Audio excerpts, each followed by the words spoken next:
Hello, I'm Sarah from Olive Road London, and today I'm going to show you how to create your Gloria cushion cover. So thank you if you've bought the kit or downloaded the pattern, and maybe someone bought it for you as a gift, so thank you for that. And this is one I've made from a really lovely soft bark cloth, which the kit is available, and there's a few different designs, or you might want to use your own fabric because it's a really good way to use up small pieces of fabric. So in the video I'm basically going through the step-by-step instructions that you got with your kit or your pattern. I just thought the video might just help a little bit. I've used a vintage metal zip, which I like to make a feature of, and I've put it at the top in a contrast colour, so I think that looks quite nice and goes well with the vintage fabric. So I hope you get on all right, and it's a good pattern for beginners, so I hope you find it easy. If you've got any questions, then please get in touch. Thank you. So in your kit, for the cushion cover, you get the instructions, and then this is the pattern.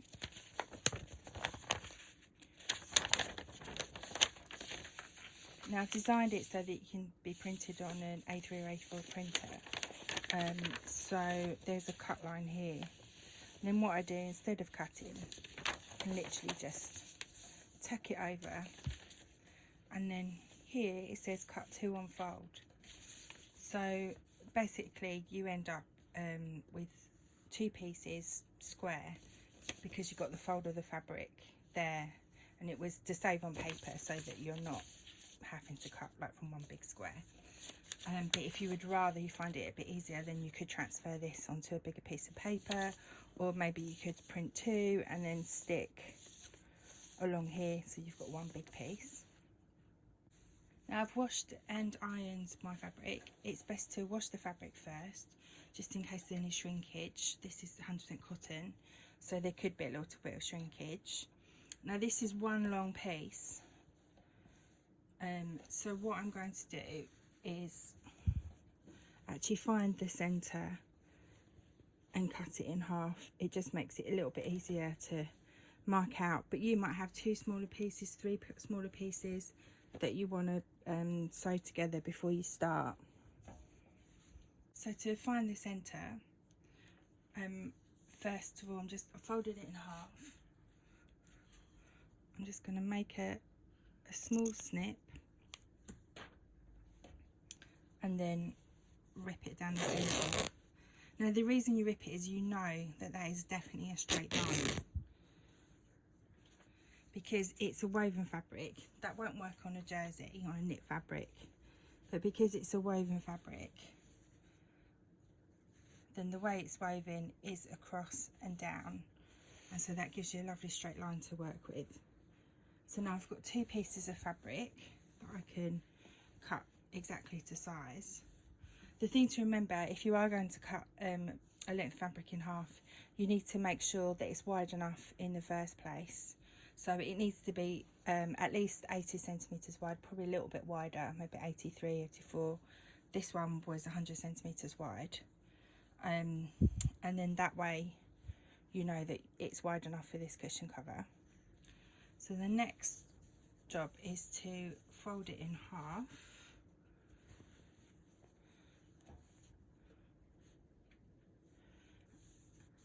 Find the centre fold.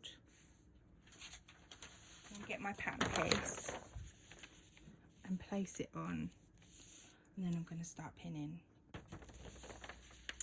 So I've got the centre fold line, and I'm going to place that exactly against the fold of the fabric. I'm going to place some pins down the fold first to hold it in place. Make sure I'm getting it correct.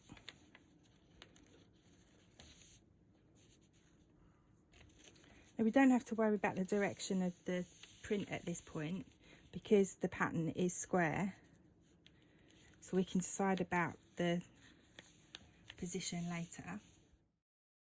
Okay, that's all pinned in place. You can see the fold is here, So it means we've got it nice and straight. And I've got a little bit of fabric left here, but I'll use that for another project, another scrap project. So it's time to start cutting.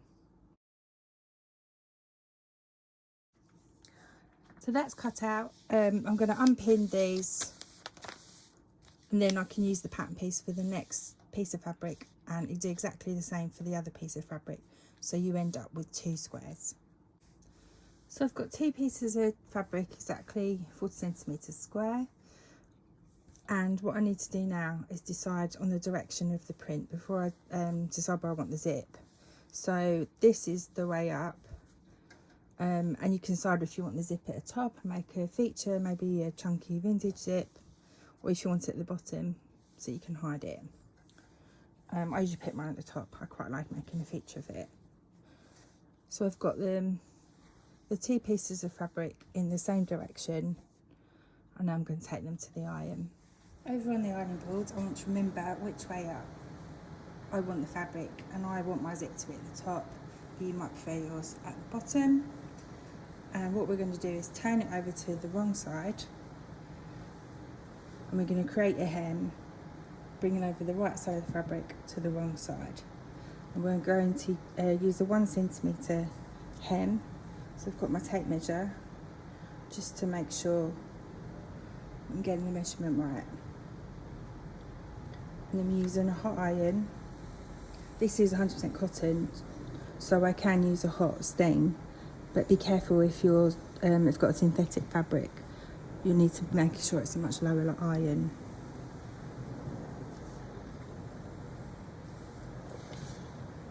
So I've got a nice clean flat hem where I'm going to put my zip, and I'm going to repeat that for the other piece of the fabric. So I'm using a vintage metal zip that I got in a charity shop, and I just want to make sure it's not open-ended, so it's closed at the end, that it works properly before I start. Now it needs to be 30 to 36 centimetres long, and I need to find the centre point. So all I'm going to do is fold the zip in half, and then I'm going to put a pin just where that centre point is. And actually this one's been folded in half in storage, so it has got a little fold line in there. Then you want to do the same with your fabric pieces. So this is the hem piece that we've just pressed, and I'm going to fold it in half. If you've still got your iron with you, you could put a little iron press on there. I'm just going to mark it with a pin.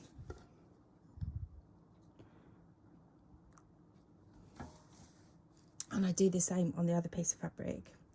Then what we're going to do is match up those centre points.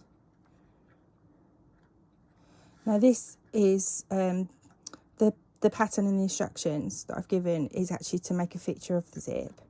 So the zip isn't enclosed. Sometimes you see cushions and the zip will cover, like the fabric, sorry, will cover the zip feet. But this one I want it to show. So I'm going to match up the 2 centre points, and I'm going to pin along here.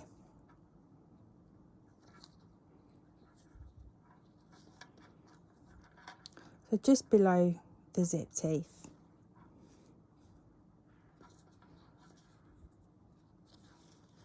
And I'm going to do the same on the other side.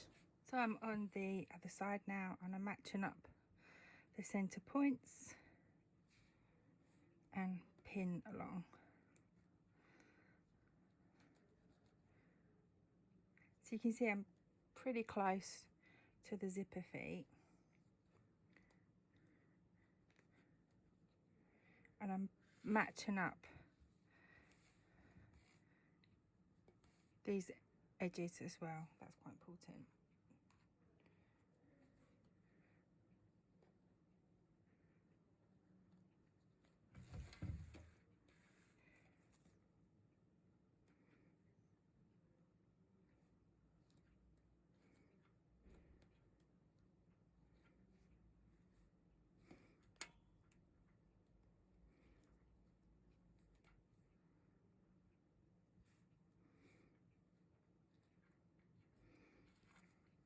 Okay, I'm happy with how that looks.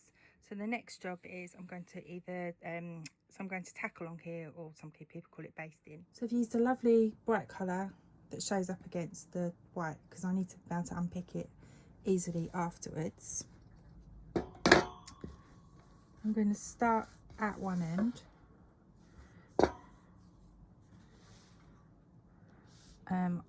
We just might want to take the pins out as you go, make it a bit easier to get to. I've doubled up the thread and I've knotted the end. I'm going to just do lovely big stitches right across where the pins are.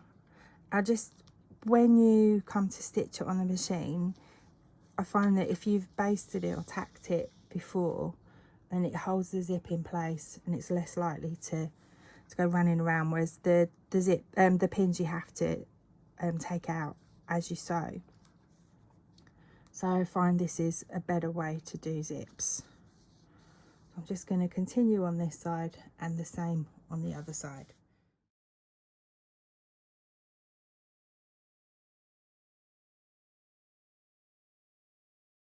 Okay, so I finished the tacking. I've made the stitches big in a bright colour and I haven't pulled the fabric tightly. You don't want it to pucker, it's just flat. You can see on the other side that it's gone through to the zip, so it's holding it in place. I've removed all of the pins and now we're ready to start sewing on the sewing machine. So I fitted my zipper fit because that means I can just get much closer to the edge, to the hem edge, closer to the zip. We're going to start with a forward and back stitch to fix it in place and then carry on going.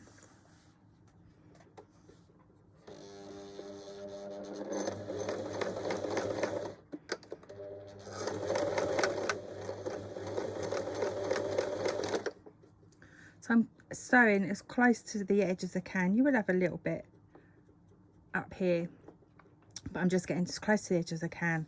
And obviously not getting my needle on this metal zip because it will break. Now I've got to a point, I'm about 5 centimetres away from the zip head. So my needle is in. If it's not, just push it in with the wheel. And I'm going to lift up my press foot. And I'm going to move the zip out of the way. You might take a little bit of a wriggle, you might need to move it around, which is why you keep the needle in, because that will just hold it in place. So that's now out of the way. I can put the presser foot down, carry on to the end.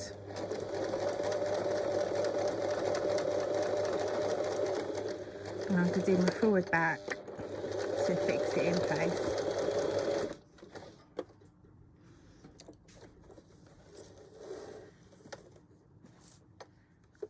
I've snipped the ends of the thread and I've turned the cushion around, so I'm actually going to start from the other direction. So my zip's still undone.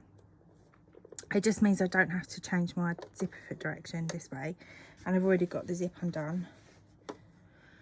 So this is on the other side. This one's already done, so now I'm on the other side of the cushion cover, and I'm going to start again, forward and back. And I'm going to go down, so about 5 centimetres roughly, maybe 10.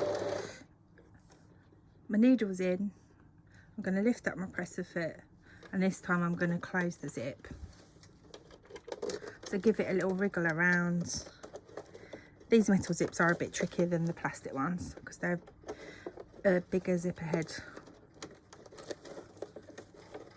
They can get a bit caught. You just have to give it a good wriggle and it will eventually close.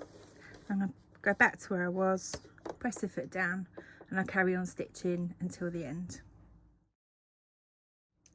So I finished my stitching, I'm happy with the way it looks. So now I want to take out my purple tacking stitches. I'm going to do this with the seam ripper. Just be careful you're not catching the stitching that you want in there. You might find you've gone over some of it with the machine stitching, so it might take you a little bit to unpick it. That's why it's quite good to have a seam ripper. You might be able to use a pin if you haven't got one of these.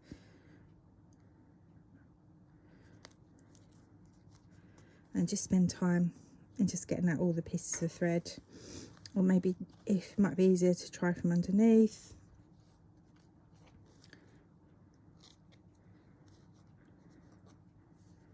And then do the same on the other side.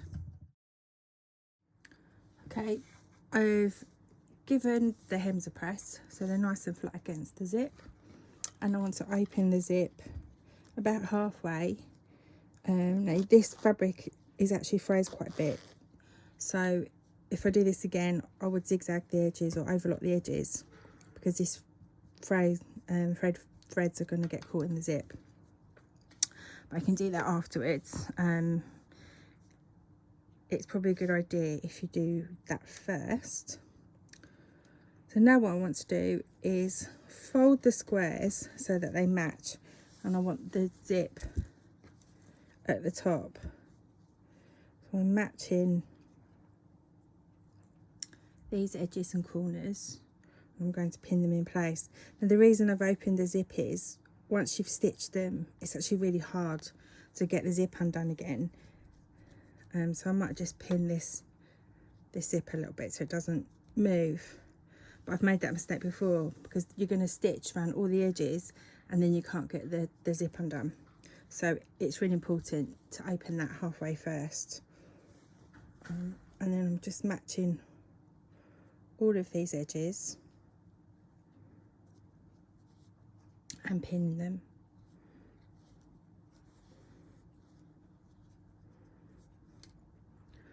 All the way around, so you have 3 sides, and then you've got the zip at the 4th side.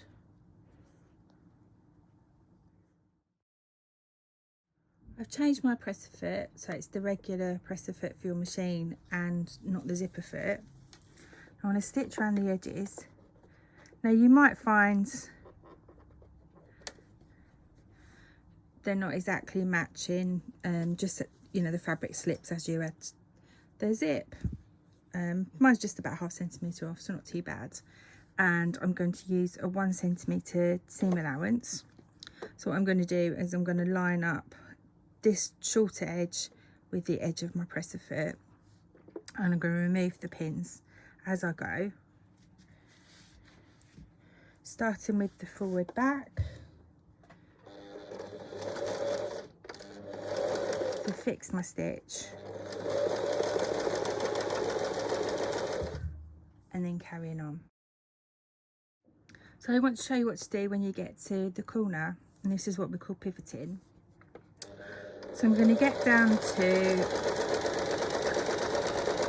about ½ centimetre to where I need to be from the edge. I've got my needle in, and I'm going to lift up the presser foot, and I'm going to move the fabric round 45 degrees,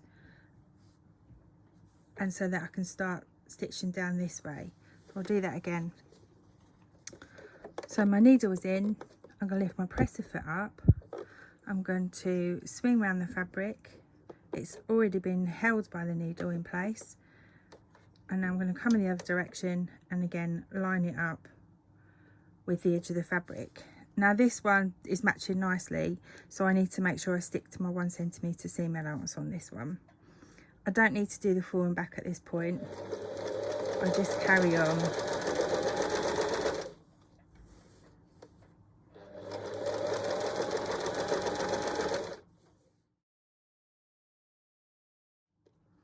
So I'm coming close to the end. I'm going to remove that last pin and make sure that my 2 edges match up.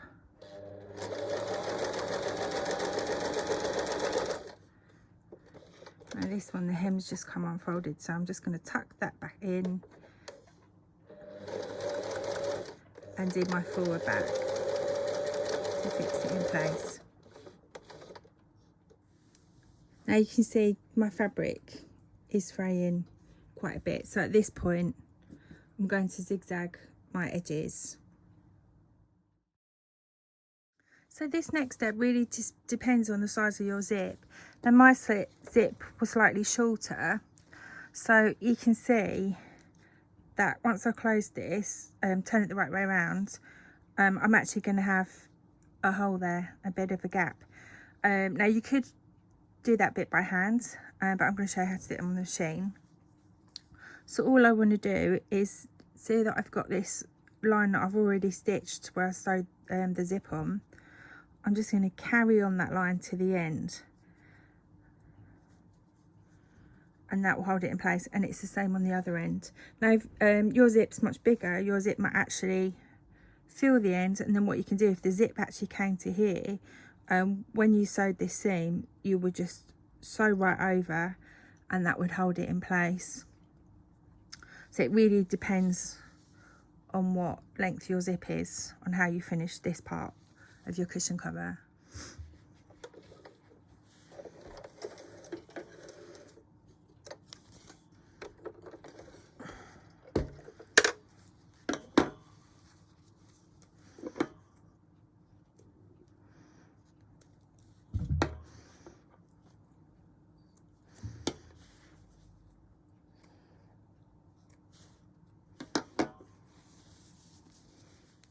So I've nearly finished the cushion. You can see the zip is halfway down, so this is where it is important to do that, because then what I've just done is open the zip fully, and you can turn it the right way round and just push out the corners with your fingers. I don't do it with anything sharp because some of the vintage fabrics are quite delicate and it could create a hole, so I prefer to just use my finger. I don't think you really need a very sharp corner on a cushion anyway, so they're quite round and soft.